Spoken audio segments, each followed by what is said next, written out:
We are in week 4 of our series entitled 13. We are looking at the letters that Paul wrote to different churches and different people, and were later canonized into the New Testament of our Bible. He wrote many letters over the course of his time here on earth, and those letters were dispersed throughout the different spaces that he was encountering and dealing with, and again, these are the 13 that were chosen to be a part of the Jewish canon, the Greek canon of the New Testament of the Bible. And so historians have found many other letters that if you go and dig through history, you'll be able to find some of those. But again, these are the ones that were chosen to be a part of the canon, as they are a guide to Christian living, understanding the gospel and its implications. And so we're in Galatians today.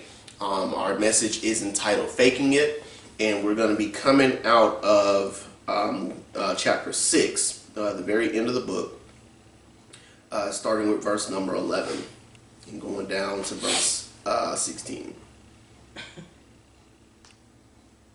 Galatians chapter 6, starting with verse number 11 and going down to 16. See with what large letters I am writing to you with my own hand.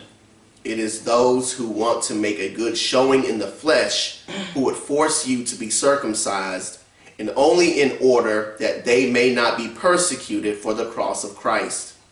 For even those who are circumcised do not themselves keep the law, but they desire to have you circumcised, that they may boast in your flesh.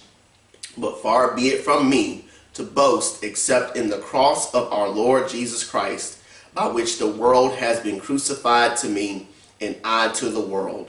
For neither circumcision counts for anything, nor uncircumcision, but a new creation. And as for all who walk by this rule, peace and mercy be upon them and upon the Israel of God. If we go to chapter 3, I believe, it tells us in verses 1 through 6. O foolish Galatians, who has bewitched you? It was before your eyes that Jesus Christ was publicly portrayed and crucified. Let me ask you only this. Did you receive the Spirit by works of the law, or by hearing with faith? Are you so foolish? Having begun by the Spirit, are you now being perfected by the flesh? Did you suffer so many things in vain, if indeed it was in vain? Does he who supplies the Spirit to you and works miracles among you do so by works of the law, or by hearing with faith? Just as Abraham, quote, believed God, and it was counted to him as righteousness. Many of us,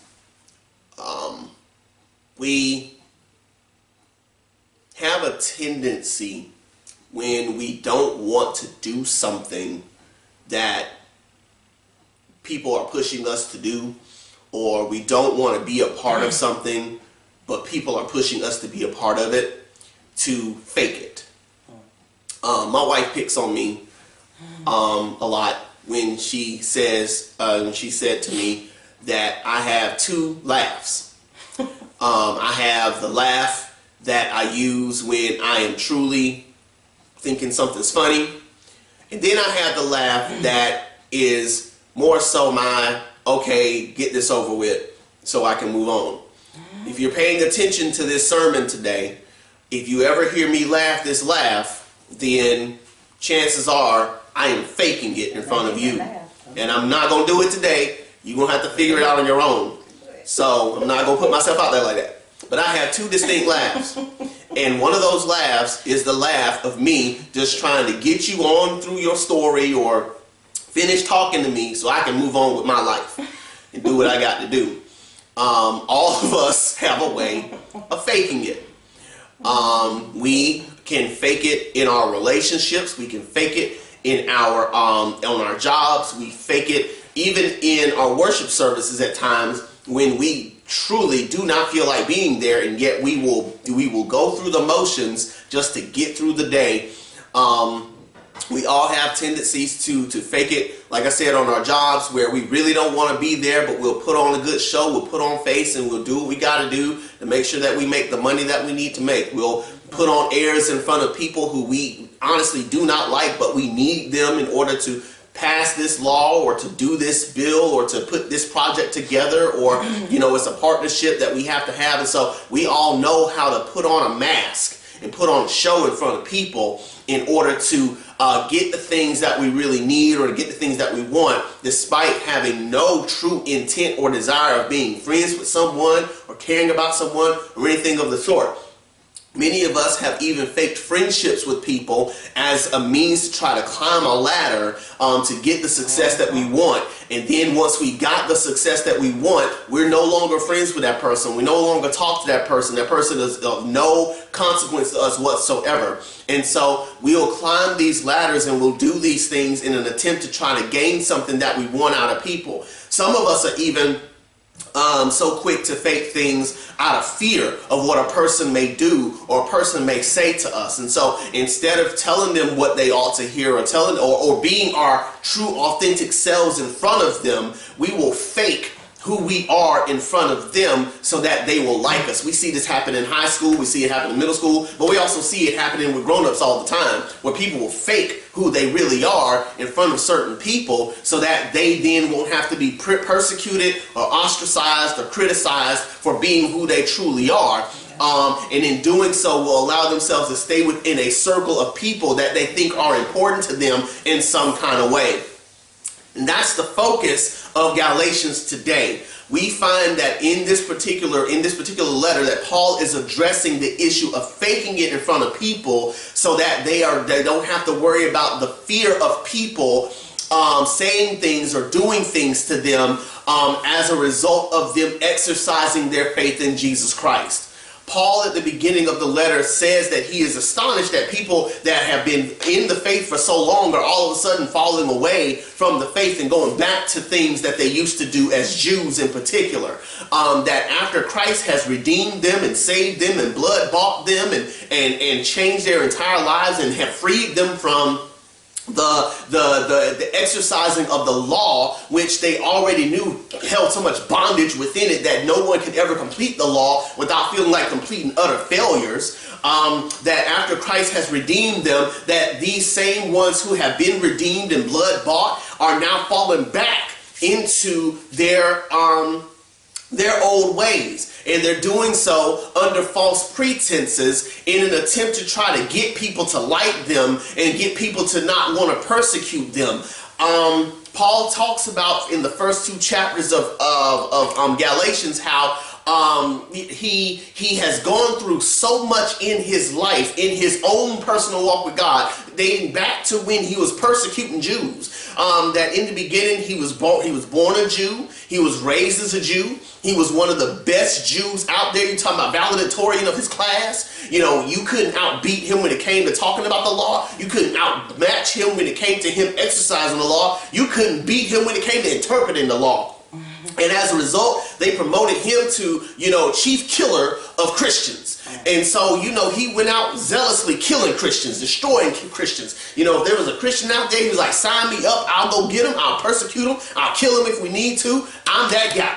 And imagine having that guy on your team. If that guy's on your team, then you pretty much have won the game, because he's going to make sure that everything's getting done the way that you want to get done and then some. So for him to then convert over to Christianity, the same love and respect and honor and glory that he was getting from the Jews was now completely opposite. He was being persecuted, he was being ostracized, he was getting beaten down, he was getting stoned, he was getting shipwrecked, the whole 9 yards. And he said he did all of that because his love for Christ was so great that he was willing to withstand any onslaught of the enemy. And so whatever came with him loving Christ, he said, if I killed Jews with zealousness, I'm going to save Christians and talk with Christians and go to the Gentiles with that same fervor, with that same energy. How do young people say it now? We're going to keep that same energy.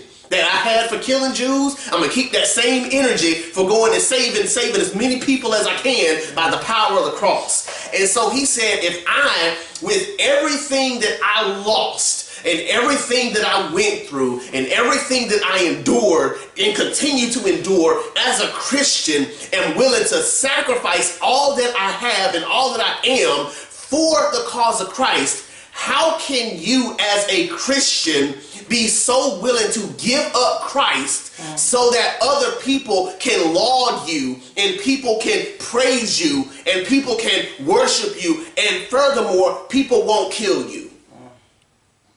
He said that the relationship that we have with Jesus Christ ought to be the greatest treasure that we could ever have, in so much that if at any point someone tries to give us a different gospel, we are going head on and letting them know, hey, this ain't right. He told Peter, you know, because Peter, and this was the crux of the argument that he was making, in that Peter, who we all know to be one of the baddest Christians ever. This is the same one who cut a man's ear off because Jesus was getting ready to get captured and go take him to the cross. He was like, oh, it's time to go to war now. About time. I've been waiting all day. Let me get your ear. And Jesus was like, nah, man, this ain't the type of war we fighting. Here, man, put your ear back on. He was like, oh, dang, he came back on. But again, you know, Peter, he was ready to go. And he said, Jesus, send me. I'm ready to go. Jesus, I'll die for you. Jesus, I'll live for you. Same one, no, I don't know that man. Y'all leave me alone. Same one saying, Jesus, I love you. I feed your sheep. I feed your lambs. I know that I know that I love you. This same one who, you know, was the first one to preach the gospel post-gospel. The one who was there in Jerusalem, the one who was, you know, converting Christians in Jerusalem. This is the same one who was right there at the feet of Jesus, at the hand of Jesus, walking alongside him for 3.5 years. This Peter, when he got around some Jews, while he was around Gentiles, decided that he was going to separate himself from the very Gentiles that he was there to convert, that he had already converted. And he did so because he was afraid of what the Jews who had arrived there were going to say about him eating with the Gentiles. Never mind the fact that they already had this thing settled when Peter himself was given the revelation from God that now we can eat with the Gentiles, we can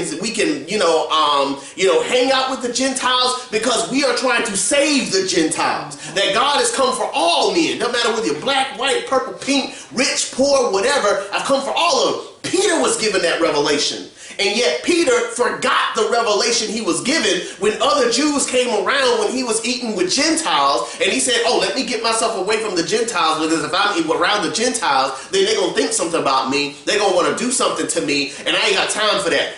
Paul saw this and called him out, which is why he wrote the letter. He's like, how are we supposed to be Christians? How are we supposed to be children of the King? How are we supposed to preach the gospel, and yet we're treating the very people that God came to save as if they are less than? We are all sinners, having been bought by the blood of Christ. Christ came to save us all. He didn't just come to save the Jews. He came to save the Gentiles too. So how are we, knowing Christ, who ate with sinners, who, touched, prostitutes, who, went out and was hanging out with the drunkards, and he was hanging out with the tax collectors, this same one who would touch the lame, touch the blind, the ones who had leprosy, he was healing them of leprosy by touching them when you ain't supposed to touch anybody who has leprosy, or else you're considered unclean. This same one who was hanging out with the chiefest of sinners, the same one who saved me, who was killing Christians. How are we now going to say, oh, I can't hang out with the Gentiles? That makes absolutely no sense and goes counter to what Christ has called us to do. How are we as Christians going to be able to say to another person that Christ loves you when we're pushing them to the side? Mm-hmm. And so Paul then says, let's take this one step further. Who told you that this is what we were supposed to be doing? Who told you this is what you're supposed to do? Like, have we gotten so far away from what Christ has done and what Christ has accomplished, that now we, are being saved by works of the law again? Because again, let's just taking it back to where what Paul was doing. Paul was only doing what he was instructed to do by the law. The law said if you to remain clean, you have to distance yourself from someone who's unclean. In order for you to remain a part of the kingdom, you got to be circumcised, you got to walk by the law, you got to do everything the law tells you to do, you can't work on Sundays, the whole 9 yards. And so Peter was only doing what the law instructed him to do. But this is the same Peter who's supposed to be saved, the same Peter who's supposed to be redeemed from the law. And in doing so, allowed to reach those populations and reach those people who the law would consider unclean. And so Paul is saying, so what now? Christ saved us? Christ redeemed us only for us to go back to the law? Like, what sense does that make? It doesn't make any sense to go back to a whole bunch of religious rules and rites and practices that Christ himself came not necessarily to destroy, but to fulfill, in that to show the nonsense of the law, to show how ridiculous it sounds for us to not touch those who are unclean when we ourselves are unclean. And not just unclean bodily, but unclean in the soul. That we need a Savior to clean us up. So how are we now going to, not want to touch someone who's unclean when we needed a Savior to clean us? How are we going to give it to him if we can't touch him? How are we going to give it to him if we can't access him? How are we going to give it to him if we can't sit next to him? How are we going to give it to him if we can't have a relationship with them? It sounds so apropos in our polarized world today, where we can't even have a conversation about a situation that we both believe in without it turning into, us versus them, this versus that. So I can't even associate myself with a person who is polar opposite to me in terms of what they believe in, without someone thinking, oh, you must believe in what they believe in too because you're hanging out with them. And in fear of us being lumped in with them, won't associate with them, even though that might be the very person that God is using to give them a word, to show them the difference, to be, the light that shines in the dark spaces so that maybe they can have a walk with God too. We're so concerned and wrapped up in our ego and our reputation and our names that we won't go out and do the very things that God had to do to come get us, to come and rescue us. He stooped way down to pick us up out of the muck and the mire and the darkness that we dwelled in, loved, reveled in, and in doing so brought us out of the darkness and pulled us into the light. And yet we as Christians are so afraid of the darkness now, so afraid of the other now, that we won't even have a conversation with someone who's not like us, just so that we can say, I'm clean, I'm whole, I'm together. And so we won't go to the dark spaces, we won't go into the dark alleys, we won't go into the lower levels of society, just so that we can say I'm clean, but not so that we can say that we're clean before God, because we're just afraid of what sister so-and-so is going to say come Sunday morning if she finds out that late Saturday night I was hanging out with such and such trying to give them a word, because all she heard was I was hanging out with such and such. That we're so afraid of what Deacon so-and-so is going to say that we're not willing to do what we need to do in order to reach brother so-and-so who, is strung out, or, is down on his luck, or, is still trying to hit that liquor bottle one more time. We won't go out and talk to him. We'll have a relationship with him. We'll separate we want to separate ourselves from them so that brother so-and-so and Deacon so-and-so and Bishop so-and-so won't have anything to say to us about the fact that we're trying to reach those who God has pulled us out of the fire to go and reach. Yes. We're so worried about our reputation and worried about what other people are going to say that we fake a relationship with God to keep up with the Joneses. To keep up in lockstep with sister so-and-so who's got her hat and got her dress and has been on the motherboard for 50 years, and to keep up with Deacon so-and-so who's been on the board for so long and has all the power in the church. Never mind the fact that the power don't belong to any person, it all belongs to God. And so we find ourselves in the same position that Paul found Peter in. That, hey, bro, look, you can fake it if you want to, but let it be known, if you're faking it, God sees you. Yeah. And God knows your heart. Yes. And that if you're faking a relationship with him in order to try to keep up with these Jews, you are sorely mistaken. And furthermore, Galatians, if you are doing this, if you're practicing this, you fall in the same boat as these fake Christians out here who think that they have a relationship with God when really and truly they've made people their God. That as long as people don't have any bad thing to say about me, as long as people don't have a bad thing to mention about me, then I'm okay. But we got to remember that if we're preaching and teaching the unadulterated gospel, somebody going to have something to say. Because the same sun that melts the ice hardens the clay. And not everybody wants to hear the gospel, even Christians. Even people who profess to be saved, but are only saved because they look at their relationship with God as a membership in the high society, as a membership in the high class, so that people will see and know, oh, they go to such and such church. Oh, yeah, they must be saved. They go to such and such church. Oh, I know they believers in God. When, yeah, I hope that you are, but it's not a guarantee that you are just because your membership is on somebody's roll. Yeah. Far too often, we as believers have lumped ourselves into this category of having such a shallow relationship with God that at the mere outset of anyone or anything being not like him approaching us, we go in the opposite direction. But we do so not because we're in the state of mind of thinking, I got to keep myself whole because I know myself. And if I fall into temptation, then I'm going to fall apart. But rather it's, I don't want such and such to have anything to say about me because I'm hanging out with such and such. I don't want them to have a thing to say about me because I'm hanging out with such and such. But we got to remember, they talked about Jesus. Yes. Jesus, who hung out with the prostitutes, they talked about him. Hung out with the tax collectors, they talked about him. Hung out with the chiefest of sinners, they talked about this man. And if they talked about Jesus, the green tree, what you think they're going to do to the drought? They just like they crucified him, they're going to crucify us. If not physically, mentally, emotionally, socially, the whole 9 yards. But you got to make up in your mind, who are you going to serve? Yes.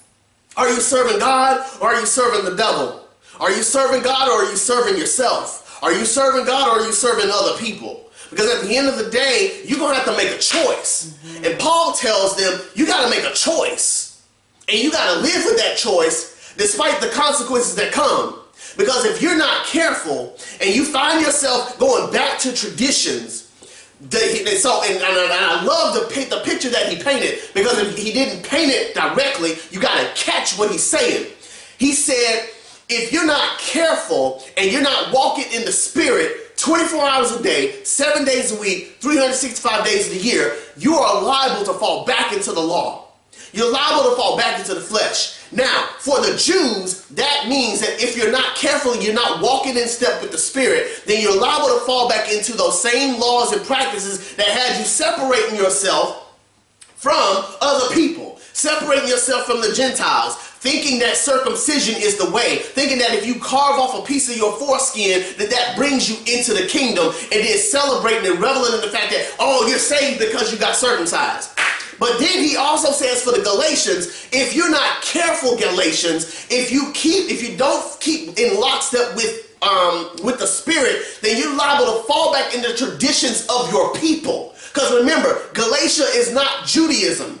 And so with Galatia, they're dealing with the Greeks and the Romans and all these other idol gods that they worship. Some of those gods, they go so far as to go into drunkenness and orgies and sexual practices and all these other things. So he says, if you're not careful, Galatians, you will fall back into those practices. What is Christ saying to us? That if we are not careful and we're not walking in the Spirit 24 hours a day, our flesh is going to rise up against us, and we are going to keep up with the Joneses and keep up with appearances, but our walk with God is going to be so far from where it's supposed to be that we find ourselves practicing the very things that Romans said we end up judging people over.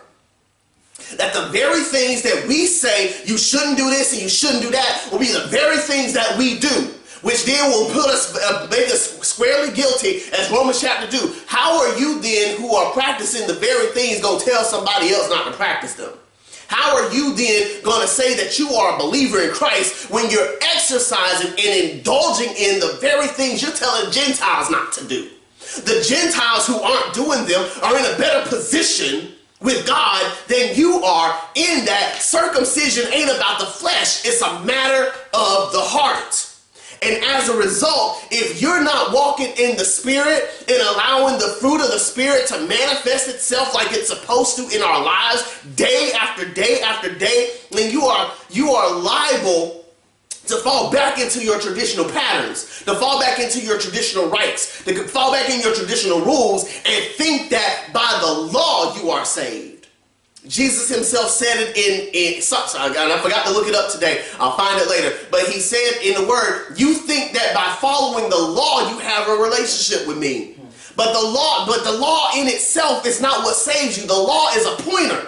It's pointing to Christ. It's pointing to Jesus. And everything about the law is not meant to be followed, but it's meant to be examined to see where we fall short and to see how Christ has come to fulfill that which we couldn't, so that we can be free from the law and the penalty thereof, which by not following you are liable to death, and in doing so allowing us to follow the spirit of the law, to follow the spirit of Christ. That allows us to walk in lockstep with him in such a way to where we are now free to worship Christ. Recognizing, though, that freedom comes with consequence. That you are going to suffer, you are going to struggle, you are going to have hard times, and more in particular in this book, this letter, you are going to lose relationships. You are going to lose friendships. There are people who rode for you all day, every day when you were an unbeliever, but when you become saved, they're not going to ride with you no more. There are people in your life who from day one, y'all were best friends, y'all were sometimes even lovers in relationships with people, but the second you said yes to Christ and you bent that thing from your heart and you began to change and began to transform, those same ones who were there for you all day, every day, they can't believe it.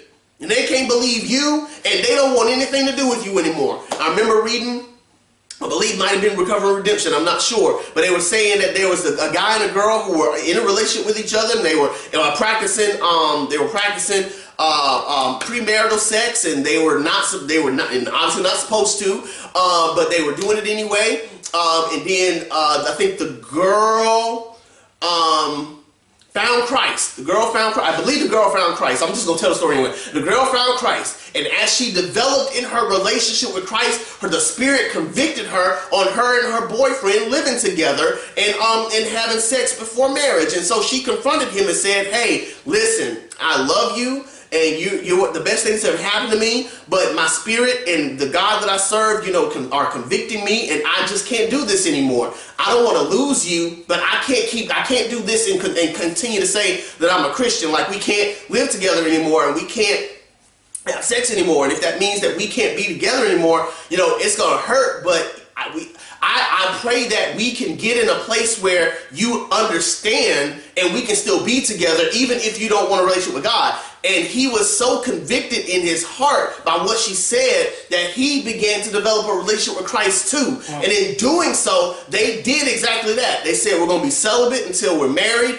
We're going to live in separate apartments until we're married. We're not going to continue to live in sin anymore. And in doing so, they made their relationship with God the centerpiece of their lives. And by her being true to her convictions, it helped to establish and plant a seed in his heart that allowed him to then develop a relationship with Christ too. Now, it's no guarantee that was what he was going to do. He could have been that guy, who, we can't have sex no more. Then, you know what, bump you. I'll go find somebody else. Or, we can't live together no more. Fine, I'll go find somebody else to live with and lay up with. He could have been that guy.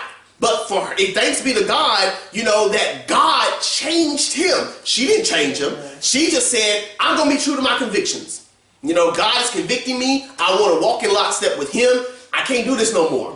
And like I said, I don't want to lose you, but I'm willing to give you up if it means my relationship with God. And that's the type of conviction that Paul is talking about with Peter and these Galatians and the Jews. Like, listen, it's not rocket science. But again, it may hurt to lose some things. It may hurt to lose some people. And yes, you may have to suffer in unimaginable ways, just like Paul did. But at the end of the day, what is your relationship with Christ worth? What is your relationship with Jesus worth? Is it worth a person who endorses and allows you to revel in sin? Or is it worth you giving that person up so that God can be centerpiece in your life? What is your relationship with God worth? Is it worth you continuing to fake a relationship in front of people so that people will think that you're saved and sanctified and Holy Ghost filled and fire baptized according to some caricature that we've created since the 1950s? Or is it deep enough for you to be able to go out and talk to the people who don't have a walk with God, to be there for people who don't have a walk with God, even if it means having to face criticism from people who choose not to get it, who choose not to understand it, and think that Christianity is all about the masquerade and the party of big hats and gator shoes and 5-piece suits. Like, what is our relationship to God worth? Is it worth us, is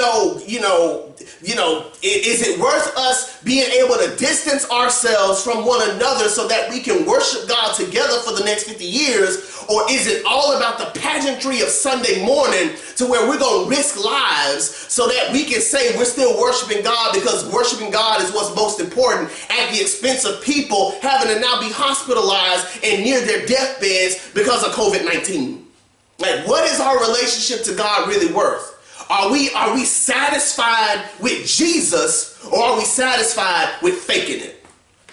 Because at the end of the day, God sees your heart, and God knows your heart, and God knows whether or not you're truly living for Him, or you're just satisfied with being saved, but now going to go back to what you used to practice, or back to traditions, or back to rules, or back to codes, and lifting them to be higher than God Himself.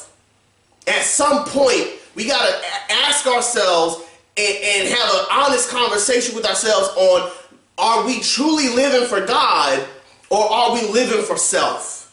Are we truly living for God, or are we living in fear of others?